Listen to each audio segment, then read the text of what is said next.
आज की वीडियो में हम देखेंगे कंप्यूटर के 20 महत्वपूर्ण प्रश्न।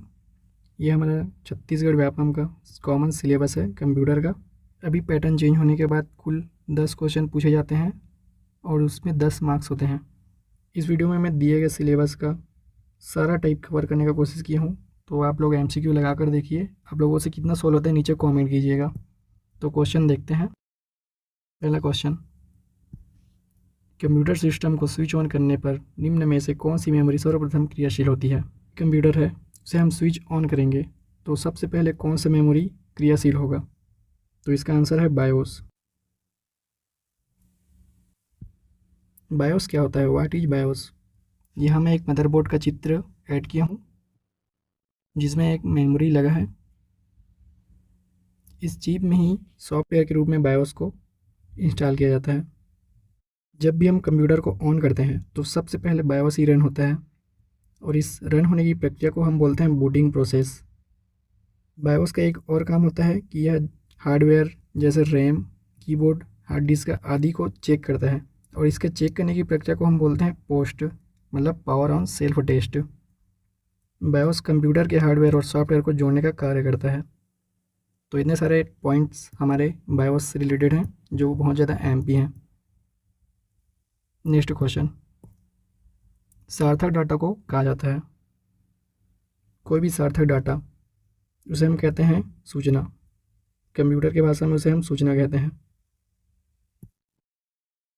जब हम कंप्यूटर को कोई भी अव्यवस्थित जानकारी देते हैं तो कंप्यूटर उसे क्या करता है, प्रोसेस, और प्रोसेस करने के बाद उस जानकारी को व्यवस्थित रूप में कन्वर्ट कर देता है। इस अरेंज्ड इन्फॉर्मेशन को हम लोग बोलते हैं सूचना। जो हम कंप्यूटर को अव्यवस्थित जानकारी दिए हैं उसे हम बोलते हैं डाटा। कंप्यूटर की भाषा में समझे तो हम कंप्यूटर को डाटा देते हैं जिसे वह प्रोसेस करके सूचना में कन्वर्ट कर देता है। नेक्स्ट क्वेश्चन, निम्न में से कौन सा टेम्पररी आउटपुट है। A hard copy, B soft copy, C duplicate copy, D paper. तो टेम्पररी आउटपुट क्या होता है, इसका आंसर बताइए आप लोग। टेम्पररी आउटपुट होता है सॉफ्ट कॉपी। पीछे यदि हम देखें तो यहाँ हमें सूचना प्राप्त हुआ है प्रोसेस के बाद। अभी सूचना हमें सॉफ्ट कॉपी के रूप में पहले प्राप्त होगा। सॉफ्ट कॉपी मतलब कंप्यूटर में ही ये डाटा रहेगा। अभी सॉफ्ट कॉपी में हम चाहे तो चेंज भी कर सकते हैं। सॉफ्ट कॉपी को हम करेंगे प्रिंट और हमें जो डाटा मिल जाएगा वो रहेगा हमारा हार्ड कॉपी। अभी सॉफ्ट कॉपी में हम चेंज कर सकते हैं क्या, नहीं कर सकते, लेकिन सॉफ्ट कॉपी में हम चेंज कर सकते हैं। तो यही पूछा है कि टेम्परेरी डाटा मतलब ऐसे डाटा जिसमें हम चेंज कर सकते हैं, तो कौन सा है, soft copy, B. Question number 4, dot matrix printer का दूसरा नाम है।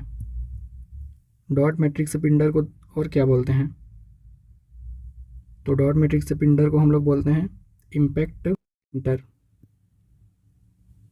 यहाँ मैं प्रिंटर को डिफरेंट टाइप्स में बांटा हूँ, जिसमें एक है इम्पैक्ट प्रिंटर, दूसरा है non impact printer.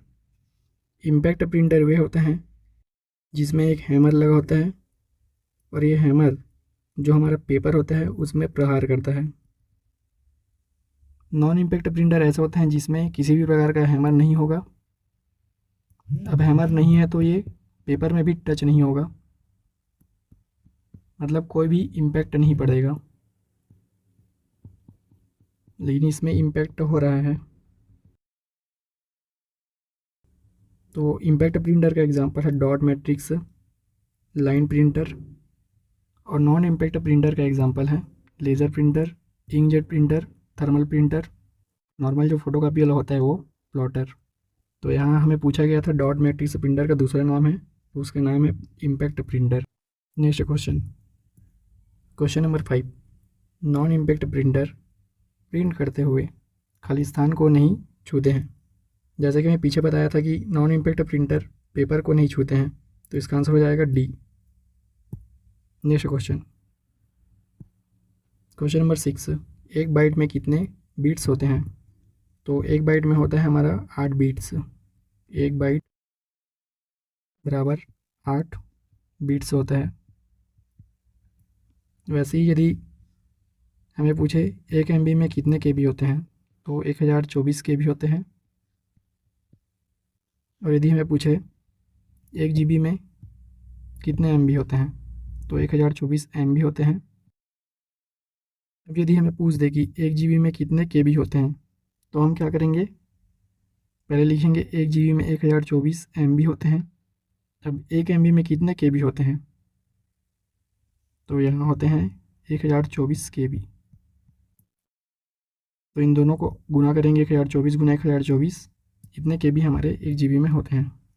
Next question, question number 7, एक स्टोरेज लोकेशन में डाटा को डालने की प्रक्रिया को कहते हैं। कोई भी स्टोरेज लोकेशन रहेगा, उसमें हम डाटा को डालने की प्रक्रिया को हम बोलेंगे राइटिंग। इसका आंसर हो जाएगा B. Question number 8, open source operating system का उदाहरण है। A Unix, B Linux, C Windows और डी है ए और बी दोनों।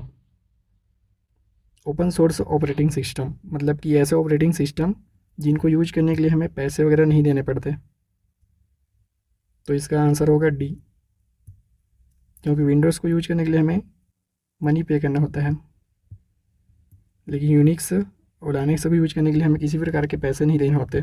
नेक्स्ट स्लाइड, इस स्लाइड में मैं बताया हूँ ओपन सोर्स ऑपरेटिंग सिस्टम के एग्जांपल और क्लोज्ड सोर्स ऑपरेटिंग सिस्टम के एग्जांपल। ऑपरेटिंग सिस्टम कौन कौन से होते हैं, तो यह है हमारा FreeBSD, एंड्रॉयड है, क्रोम हो गया, उबंटू हो गया, फिडोरा हो गया, सोलस हो गया, एक्स उबंटू हो गया, लाइनक्स हो गया, रिएक्ट OS हो गया, लाइनक्स हो गया। ये हमारे ओपन सोर्स होते हैं जिनको यूज करने के लिए हमें किसी प्रकार के पेमेंट नहीं करने पड़ते। जैसे आप लोग क्रोम यूज़ करते हो उसके लिए पेमेंट करते हो, नहीं करते हो। क्लोज्ड सोर्स ऑपरेटिंग सिस्टम जिसमें पहला है विंडोज़, दूसरा है एप्पल, तीसरा है मैक ऑपरेटिंग सिस्टम। इन सब के अलावा और भी हैं, लेकिन मैं जो इम्पोर्टेंट है उनको लिखा हूँ यहाँ। नेक्स्ट क्वेश्चन, कंप्यूटर का कौन सा भाग वायरस से प्रभावित होता है। A hardware, B software, C program, D उपयुक्त सभी। तो हार्डवेयर तो कंप्यूटर के वायरस से प्रभावित नहीं होता। क्या सॉफ्टवेयर होता है, तो सॉफ्टवेयर भी यहाँ ऑथेंटिक आंसर नहीं होगा, हमारा आंसर होगा C program. Next question, question number 10, निम्नलिखित में से किस में स्टार्ट बटन नहीं होता है। तो विंडोज़ 8 में स्टार्ट बटन नहीं होता है, बाकी सभी विंडोज़ में हमारे स्टार्ट के बटन दिए होते हैं। एक ऐसा छोटा सा विंडोज़ का चित्र रहता है। नेक्स्ट क्वेश्चन, एक्सेल का सूत्र प्रारंभ होता है। जो MS एक्सेल होता है उसका सूत्र हम कैसे लिख कर प्रारंभ करते हैं, तो उसको हम =, पहले लिखते हैं उसके बाद सूत्र लिखते हैं, तो इसका आंसर हो जाएगा सी। नेक्स्ट क्वेश्चन, क्वेश्चन नंबर 12, एक मानक गिफ छवि में अधिकतम रंग शामिल हो सकते हैं। तो गिफ छवि ऐसा छवि होता है जिसमें एनिमेशन जैसा वर्क करता रहता है, उसमें कितने रंग शामिल हो सकते हैं, तो इसका आंसर होगा हमारा 256 D. Next question, question number 13, internet पर किसके द्वारा एक यूजर दूसरे यूजर से फाइल प्राप्त कर सकता है। तो फाइल ट्रांसफ़र प्रोटोकॉल, डी इसका आंसर हो गया। इसका फुल फॉर्म है file transfer protocol. Next question, question number 14, इसमें हमें 2 कथन दिए हैं और कौन से कथन सत्य है इसे हमें बताना है। तो पहला कथन हमें दिया है सर्च इंजन जानकारी को खोजने का माध्यम है। तो हाँ, सर्च इंजन से हम जानकारी को खोजते हैं, ये 2 कथन सत्य है। वेब ब्राउज़र जानकारी को दिखाने का माध्यम है। हाँ, वेब ब्राउज़र हमें जानकारी दिखाता है, तो इसका आंसर हो जाएगा सी। कथन ए और कथन 2 दोनों सत्य हैं। नेक्स्ट स्लाइड, यहाँ मैं एग्जांपल लिया हूँ सर्च इंजन और वेब ब्राउज़र का, जिससे आप लोग क्लियर हो पाओ कि वेब ब्राउज़र और सर्च इंजन क्या क्या होता है। तो वेब ब्राउज़र के एग्जांपल्स हैं Google Chrome, Mozilla Firefox, Microsoft Edge, Apple Safari, Opera Mini, UC browser. वैसे ही सर्च इंजन के एग्जांपल यहाँ मैं दिया हूँ, जिसमें एक है Google, Bing, Duck, Ask, Ecosia, Yahoo, Yandex, Baidu. Baidu हमारा चाइनीज़ ऐप है। नेक्स्ट क्वेश्चन, क्वेश्चन नंबर 15, निम्नलिखित में से कौन सा वेब ब्राउज़र का उदाहरण है। तो यहाँ आप लोग आंसर बताइए मेरे को कि कौन सा है वेब ब्राउज़र। पीछे मैं आप लोग को बताया था तो उसी का एक क्वेश्चन मैं ऐड कर दिया हूँ। ऑप्शन ए याहू, ये हमारा है सर्च इंजन, वेब ब्राउज़र नहीं है। गूगल भी हमारा एक सर्च इंजन है। मोजिला फायरफॉक्स, यह है हमारा आंसर, यह है हमारा वेब ब्राउज़र। अल्टा विस्टा, ये भी हमारा सर्च इंजन है। तो यहाँ पीछे आप लोग अल्टा विस्टा ऐड कर सकते हो, मैंने बताया था। यहाँ हमारा एक सर्च इंजन और ऐड कर सकते हैं जो है Alta Vista. Next question, question number 16। सर्वप्रथम IBM PC वायरस के रूप में जाना जाता है, मतलब IBM PC में पहला वायरस कौन सा था? तो इसका आंसर है सी, ब्रेन वायरस। ब्रेन वायरस हमारा फर्स्ट IBM PC वायरस है। ये भी हमारी स्टेटमेंट बेस्ड क्वेश्चन है। इसमें हमें बताना है कि सत्य कथन कौन से नहीं है। पहला कथन हमें दिया है, कंप्यूटर में प्रोग्राम रन करते समय आने वाले एरर को बग कहते हैं। जब हम किसी भी कंप्यूटर में प्रोग्राम को रन करते हैं और उसमें एरर आ जाता है तो उसे हम बग कहते हैं। ये कथन हमारा बिल्कुल सत्य है। कथन 2, बग को सुधारने की प्रक्रिया को फिक्सिंग कहते हैं। ये गलत है हमारा। जो बग आता है उसे सुधारने की प्रक्रिया को हम लोग बोलते हैं डीबगिंग। हमें यहाँ पूछा है कौन सा कथन सत्य नहीं है, तो इसका आंसर होगा कथन 2 सत्य नहीं है, मतलब बी।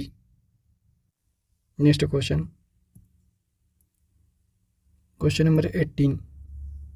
रोम को हम कह सकते हैं built in memory, primary memory, non volatile memory, all of देवो।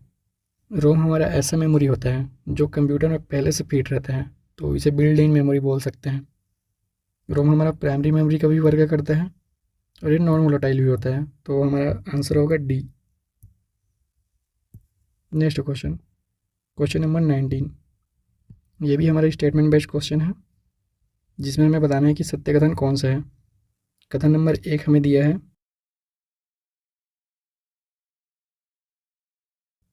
तो हाँ, असेंबली भाषा को निम्न स्तर की प्रोग्रामिंग भाषा बोला जाता है।